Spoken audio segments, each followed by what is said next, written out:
Banjir lagi. Kemarin habis banjir, sekarang sudah kembali banjir lagi. Banyak orang menikmati banjir hanya sekedar untuk melihat-lihat, ada juga yang untuk rekreasi, ada juga yang untuk mencari rezeki, memancing, mencari ikan. Tetapi bagaimana nasib seorang petani yang sawahnya terendam banjir? Mereka tentunya gagal panen. Mereka tidak memiliki penghasilan. Itu adalah sebuah masalah yang dihadapi oleh seorang petani. Saudaraku yang dikasihi Tuhan, semua orang di dunia ini memiliki masalah. Tetapi masalah itu levelnya berbeda-beda. Namun, pada saat sore hari ini, saya akan memberikan kabar baik buat kita semua. Apapun masalahnya, hanya ada satu solusi. Yesus, Tuhan, adalah jawaban dari setiap masalah dan persoalan yang kita hadapi. Sebelum kita merenungkan firman Tuhan pada sore hari ini, kita akan bersama-sama berdoa. Tuhan Allah Bapa kami mengucap syukur jikalau Engkau berkenan buat kami untuk menyampaikan firman Tuhan pada kesempatan sore hari ini. Berkati hamba-Mu yang menyampaikan firman, kiranya Roh Kudus-Mu ada di dalam hati dan pikiran hamba-Mu ini, sehingga apa yang hamba-Mu sampaikan boleh berkenan di hadapan Tuhan dan memberkati setiap orang yang mendengarkan. Di dalam Yesus kami serahkan pembawaan firman pada sore hari ini. Haleluya, amin. Firman Tuhan pada saat ini terambil dari Injil Yohanes 4 ayatnya yang ke-46 sampai 54. Beginilah firman Tuhan.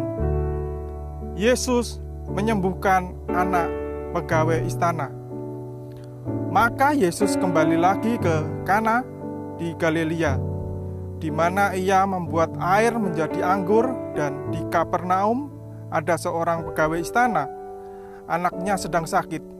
Ketika ia mendengar bahwa Yesus telah datang dari Yudea ke Galilea, pergilah ia kepadanya, lalu meminta supaya ia datang dan menyembuhkan anaknya, sebab anaknya itu hampir mati. Maka kata Yesus kepadanya, "Jika kamu tidak melihat tanda dan mujizat, kamu tidak percaya." Pegawai istana itu berkata kepadanya, "Tuhan, datanglah sebelum anakku mati." Kata Yesus kepadanya, "Pergilah, anakmu hidup." Orang itu percaya akan perkataan yang dikatakan Yesus kepadanya, lalu pergi. Ketika ia masih di tengah jalan, hambanya telah datang kepadanya dengan kabar bahwa anaknya hidup. Ia bertanya kepada mereka, "Pukul berapa anak itu mulai sembuh?" Jawab mereka, "Kemarin siang, pukul 1, demamnya hilang." Maka teringatlah ayah itu bahwa saat itu Yesus berkata kepadanya, "Anakmu hidup."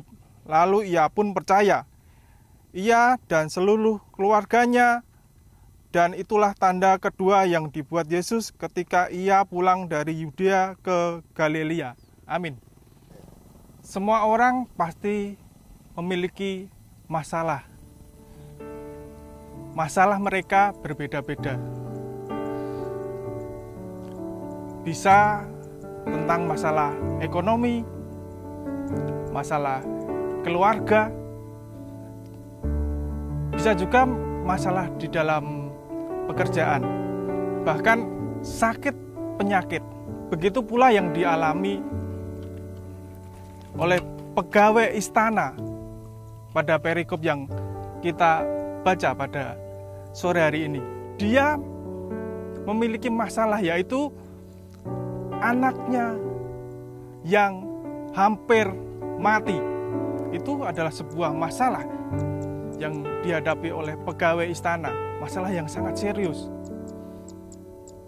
Kita sebagai orang tua pastinya bisa merasakan bagaimana rasanya ketika melihat anak kita yang hampir mati.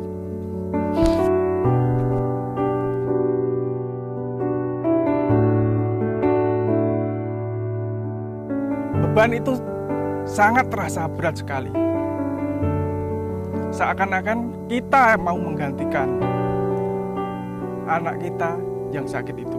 Tetapi pada sore hari ini, kabar baiknya adalah untuk menyelesaikan semua masalah-masalah yang kita hadapi, yaitu ada satu solusi. Yesus adalah jawaban.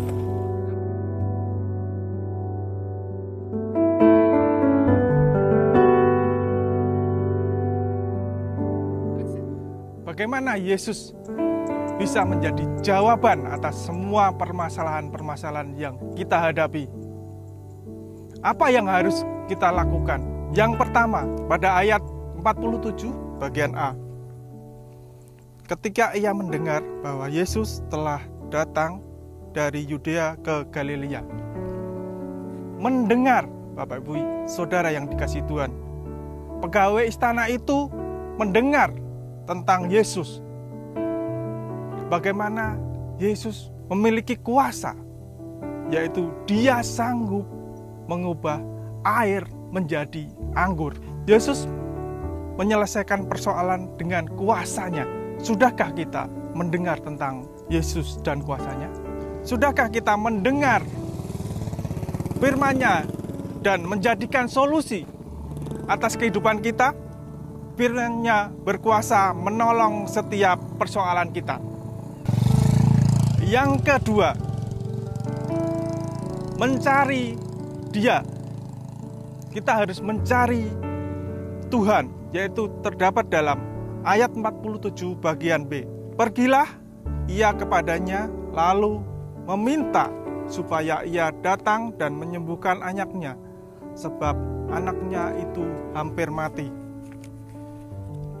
Setelah pegawai istana itu mendengar tentang Yesus dan kuasanya, kemudian dia mencari Tuhan.